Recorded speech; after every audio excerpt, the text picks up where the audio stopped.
I'm aware of and have talked to on the phone and messaged back and forth with as a Facebook friend, but as a new guest to the show.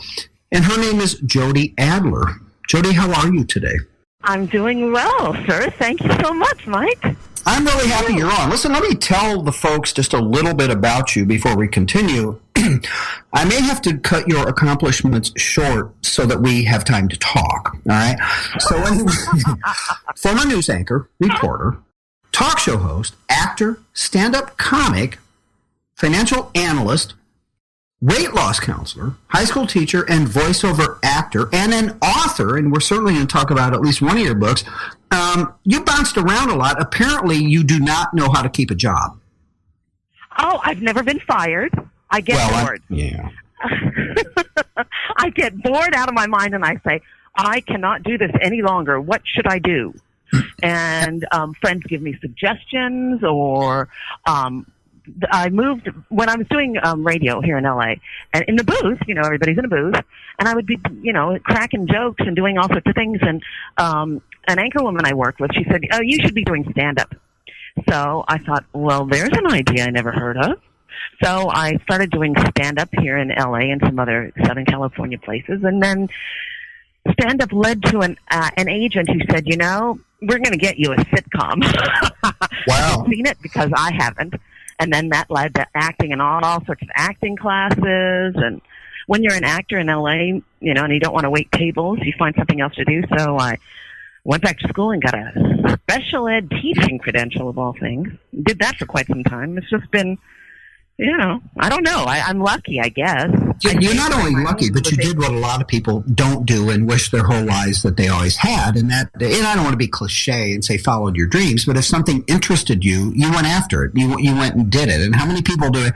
I wish I should, I could have, all that kind of stuff. I want to back up for a second. And of course, I wasn't suggesting that you'd been fired, but I just think it's awesome. But I want to back up to stand-up comic for a minute, because I have been accused of being funny. I don't know if that's actually true or not, but I've always loved stand-up. I have never done it, but can you just tell me for a sec, like what kind of stand-up did you do? Like what was your genre, if you will?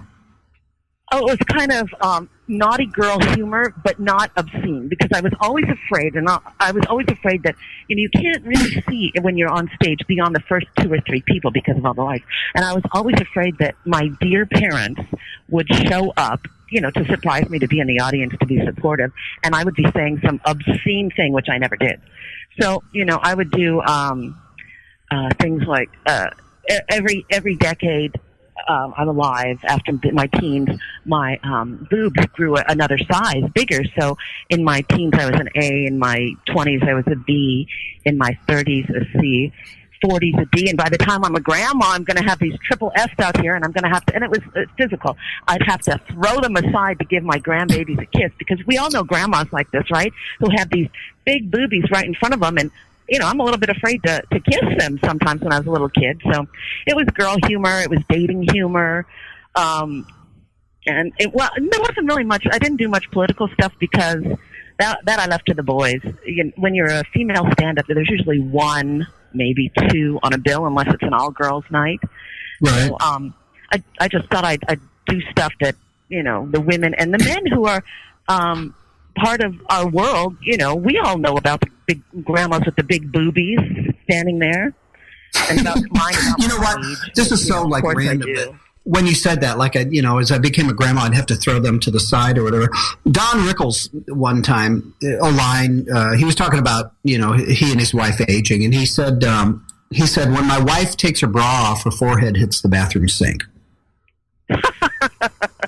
Yeah, and I think you captured that. Line. They're just insane. It's just funny, That's hilarious. So how long did you do stand-up? I love it. How long did you do stand-up then? Oh, gosh, on and off, at least 5 years, if not a little bit longer. Of all the things I've ever done, I think stand-up got to me the most, because it's so intense. And it's also so kind of behind the scenes. I don't mean dirty in terms of filth on the floor or obscene words, but it's kind of backstabbing and evil stuff. I can give you a little example. I was on stage here in L.A., and I made some joke. I live in the Valley. I'm a Valley girl, one of the original. And I made some joke about being from the Valley, and I got called. Some of the guys who said, well, somebody in the audience complained about her making a joke about the Valley. And so I got called into the booker's office and said, are you being too harsh about the Valley? And I thought, are you kidding me? Wow, that surprises me. The guys in, I know, and it was a joke that people laughed. But there's so much jealousy that if you're a little bit funnier, perhaps, or have a better set one night, then... And then I can tell you, and then people go, get angry. I can tell you about the night that was my worst night of the year. It was here at a pretty big club that's no longer in existence.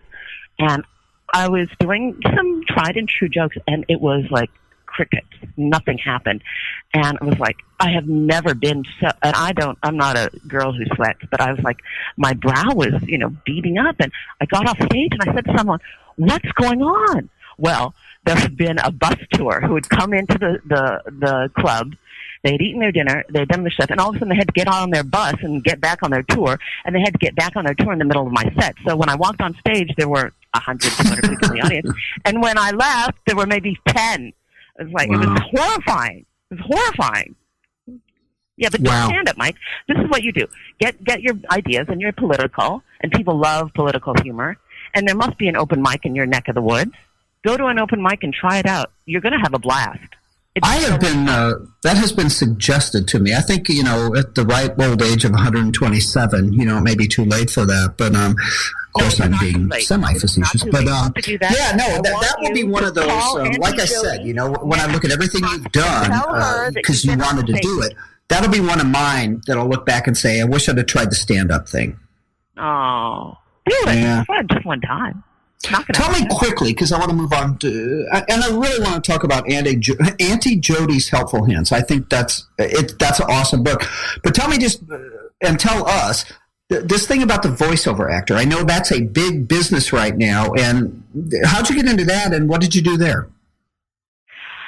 Oh, voiceover's always been big. It's just kind of been kind of under the radar, and I got into it because I was in radio, I was doing comedy, I was acting, and it just sort of seemed like the perfect combination of my skill set. So, you have to retrain yourself. You can't use your radio stuff for your voiceover stuff.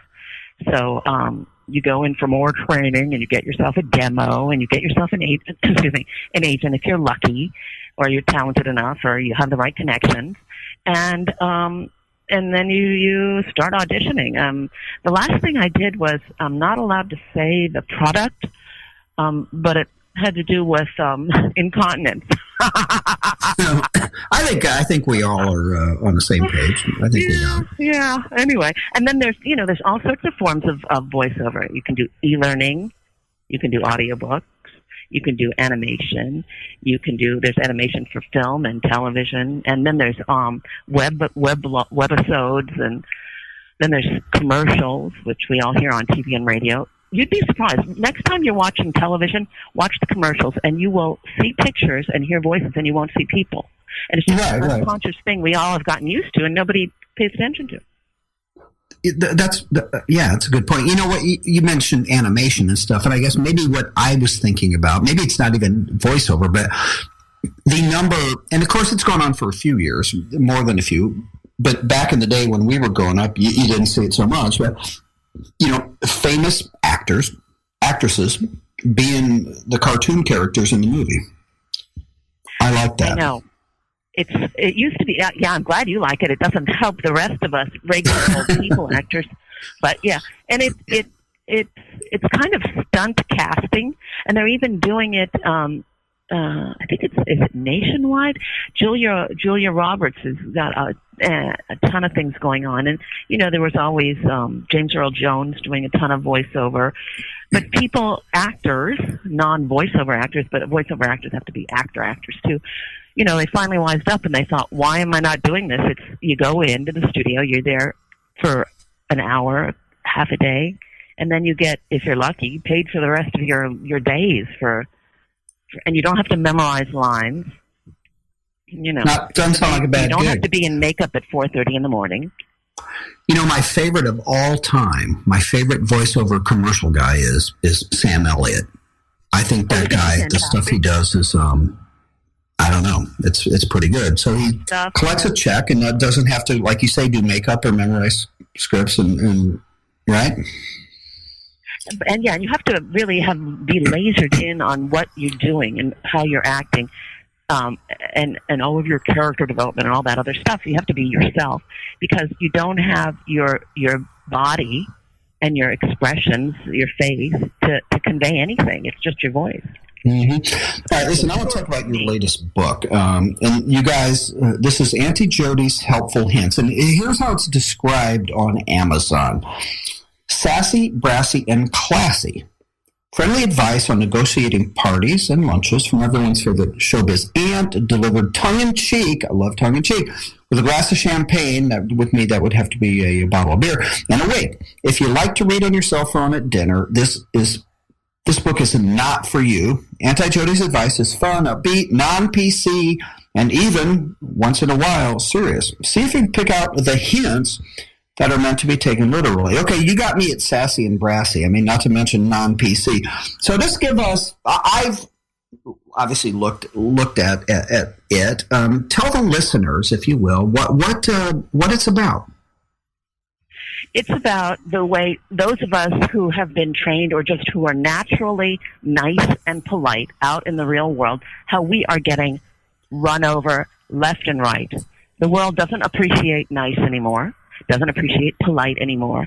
And people think that if you're a little bit edgy or you're not milquetoast, that you're not polite. So it's a combination of all those things. I can't tell you the number of times, I'm sure this happens to you, you're in the car, you're nice, you let someone go or turn left or and they don't appreciate it, they don't wave thank you, or they give you the finger for waiting too long, or there are children running wild in the restaurants and parents think that they're allowed to. Everybody's pushing on our rights, and if you say anything, you're the bad guy. So that's how I developed.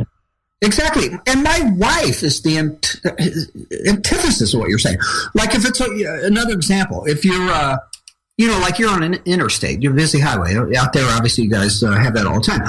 If you get to a point where I've had this argument with my wife multiple times, somebody's always trying to get in front of you to get around one car, right? Everybody's changing lanes and irritating. Right. And when I don't let people in consistently, my wife, be nice, let them in. Well, hell, you'd never get where you needed to get if you just laid back and let everybody, in effect, take cuts, wouldn't you? Well, exactly. And those of us who are finally standing up for ourselves because we've been trained old school to be nice and helpful, nobody appreciates it. So, And they take, to that point, they take advantage of you. Oh, you're not kidding. To the point that I can't believe how they take advantage. But I get a little bit of a joy when people go. I mean, I'm not a crazy driver, but I'm efficient. I've been driving since I was 16, and I'm not slow. I hate these pokey slow drivers. So someone will go around me or do exactly what you said, and one of my greatest joys is to pull up 10 seconds later or 30 seconds later while they have to wait at the red light longer than I do. It's just such a joy. Isn't that don't you get a little bit of a kick out of that? It drives me. Yeah, absolutely. Let me tell you something I've done. All right. Like when you're and this would not be on a freeway in LA, but you're truly on an interstate, going somewhere out of the city and there's an obvious wreck or something going on up front. All right. And it could be a mile or more. And the semis like to kind of go slow in the passing lane to keep everybody from taking cuts, right, from rushing up. I have gone so far, not recently, but to be their wingman. I've driven next to them and kept people from going up and taking cuts. Or let me give you another example. Does it irritate the hell out of you if you go to the grocery store, you get like 3 items, you want to go through the 12 or less, and there's somebody in there with like a shopping cart full of crap in front of you that is just abusing the 12 items or less lane? Oh, my God, that happens all the time. I know I wrote a hint about it. I don't have that one memorized. There's a hint about that in the book. It is so abusive. It's nasty and mean. And, of course, they are more important than we are. And that's the whole point of Auntie Jodi's book. Those people are not more important than we are. We're just as important. We're just not as nastily assertive. I can tell you, I was in the store the other day, and someone in front of me or had 18 million things, and it was a 10 items or less line. And I don't know, somebody said something politely about, well, this is an express lane, and they took the divider around here. We have lane dividers. They put it in between their things, and they said, "Are you happy now? Get a life. It's only groceries." So, like you said, like we're the villains, we're the bad guys for exactly. Yeah. Well, listen. Again, Auntie Jodi's helpful hints, and I'm talking with Jodi Adler. Here is a hint. Okay, helpful hint number 259. Have a joke or story that may have been considered humorous a dozen years ago, and now, during our current politically correct revolution, is thought of as small-minded or not for public airing. Although Auntie abhors all things that even touch upon narrow-minded bigotry, it's important to remember that without laughing at ourselves, life would be ever so tedious. So lighten up, my darlings. Laugh more. You just may live a few years longer. Jodi, this politically correct crap has gotten so out of control. You just want to just jump off a bridge sometime. It's true. It's true. And those of us who don't want to be politically correct, don't be politically correct. Smile and say what you want to say. You can wink at the people and shock them. I can't tell you how honesty and giving your true opinion about something is absolutely shocking to people these days. And in fact, when I say things that I believe, that people, because of how I look or where I live, they laugh. They say, "Oh no, you're kidding. You don't mean that." And I'll say, "Well, you don't know if I mean it or not, but you got to let the rest of us talk." It's ridiculous. You can't. There's the thought police. We're back to the Soviet Union, 1955. It's completely out of control. PC is completely out of control. Let me ask you, and I know you're not overly political, as is one of the participants in this conversation, but between PC correctness and, pardon me? And I have my opinions, which are sometimes different from Auntie's opinions. So. Well, yes, you do have to separate yourself from Auntie. And by the way, let me do this now, because I don't want to. Every time I have a guest like you on, what's a half hour seems like it takes 5 minutes. So I want to do this before we get out of control here. You guys, by the way, Auntie Jodi, and Jodi is Jodi, okay? So AuntieJodi.com. You need to go there. Jodi's book's there. And you also need to go to JodiAdler.com and check out what she does there, because, again, this woman does a whole bunch of stuff. Let me ask you again, so you get this part out of the way. How else or where else should they follow you? Well, I'm on Twitter as Auntie Jodi or Jodi Adler, and I have a blog, but that blog all channels through the website, and then the book's on Amazon. So there you go. Thank you, Mike, for that. You're welcome. But again, AuntieJodi.com and JodiAdler.com. You guys need to check it out. So anyway, back to the deal. Okay, PC nonsense run amok. The notion of building an ever-growing, what I refer to as a permanent underclass in this country, a number of people on welfare, the food stamps, which is SNAP, Supplemental Nutrition Assistance Program, whipping out the EBT card. I guess, what, Jodi, does this country need to do to get back on the right track? Because I think the ship needs to be righted. Do you? Definitely. Everyone needs to take responsibility for themselves. That's what Auntie's all about. If you are expecting somebody else to do what you are you're doing, you need to take care of your own children. You need to buy your own home. You need to pay for your own cell phone. You need to buy your own car. Asking me to increase my taxes in order to pay for something that you don't want to get off your tushy and do, it's just not right. It's more than not fair. It's lazy. People have gotten lazy. I mean, I cannot imagine 50 years ago if people didn't want to go to work and sat at home and said, "I'll make more money if the government pays me." How that could have been allowed? Now People don't, I mean, oh yeah, see what you can do. See how you can mess around with the government and get them to pay for more. And that's anti is all about, taking responsibility for yourself and moving on. And also, when you take responsibility for yourself, you're going to be happier. I mean, as happy as you are being a lazy whatever, fill in the blank. And I don't swear because my parents possibly listening. I only swear.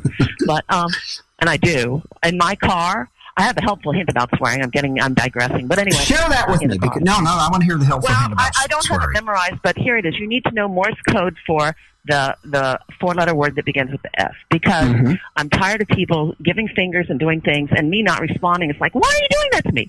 So when somebody does that to me, I have in my car the Morse code written out for the four-letter words that I want and three-letter words that begin, and I toot it out on my horn in Morse code, and they don't know what's going on. Are you being serious? I'm tooting. Huh?